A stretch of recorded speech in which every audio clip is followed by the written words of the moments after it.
guys! For today's video, magawa tayo ng carton frame. Oh, ayan oh. Magawa ko ng ating carton frame para sa ating puzzle chart. Puzzle na ginawa ko.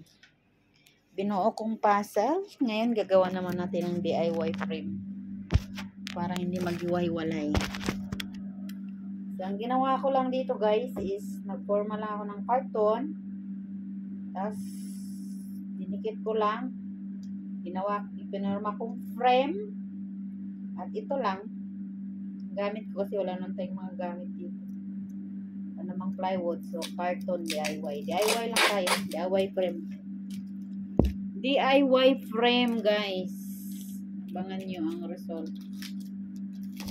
So, ginanyan ko lang siya para dumikit yung puzzle natin. Sana hindi sirain to ng alaga po.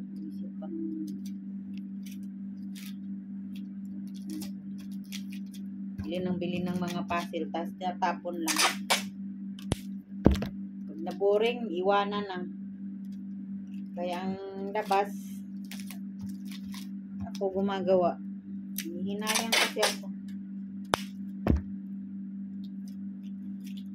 Tapon lang sila ng pera guys.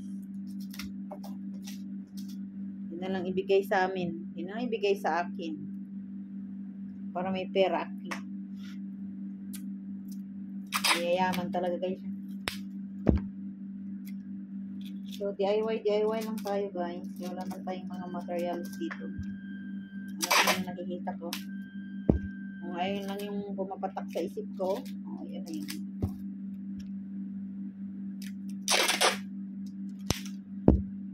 Lansya ko, tambay mo na. Kasi ano na to project.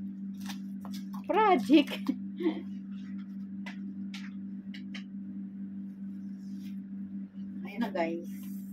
Ito na ang puzzle. Ginawa ko. Nilagyan ko ng cling wrap. Ay lintian. Nadikit ko na guys.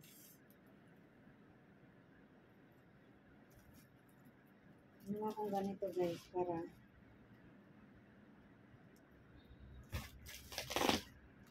sige pa dito.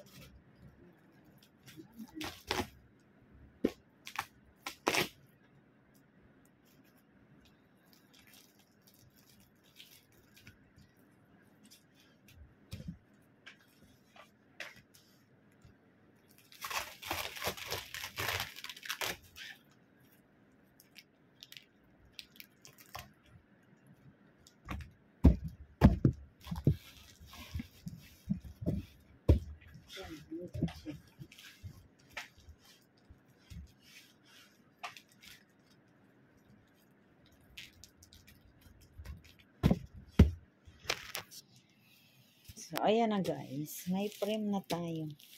DIY. DIY frame lang to guys.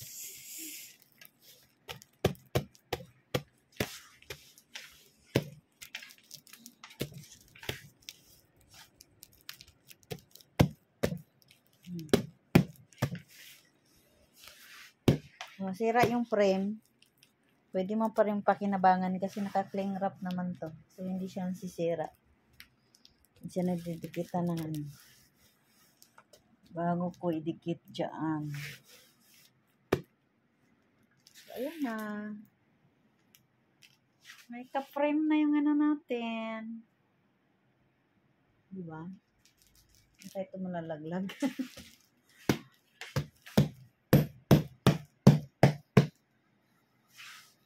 O, diba? Paggawa na tayo ng DIY frame. DIY frame. Ito na guys. Natapos ko na rin. Pwede na siyang i-display. In fairness, maganda naman. O, diba? May frame na tayo guys. DIY frame lang yan. Kasi wala man tayong pang original. So, para hindi malaglag. Yan lang natin itong lakarin.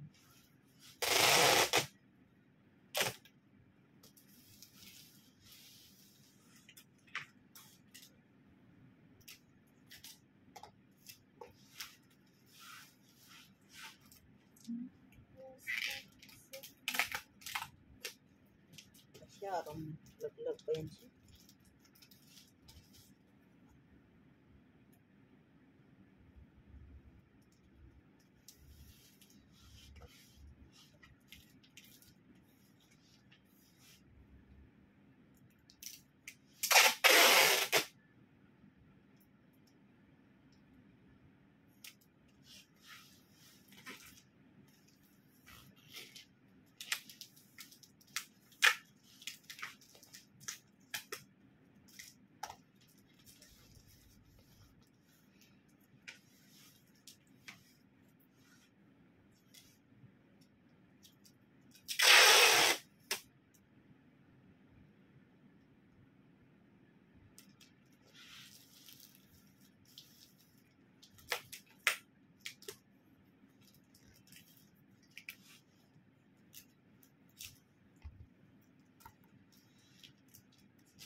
Tadaan! Mayroon na tayong DIY frame. O, diba guys? Walang plan siya today. Ito yung ginawa. Oh, ang ganda. Yan siyang pang, pang display sa house. O, diba? Oo. Ganda. Muscle frame.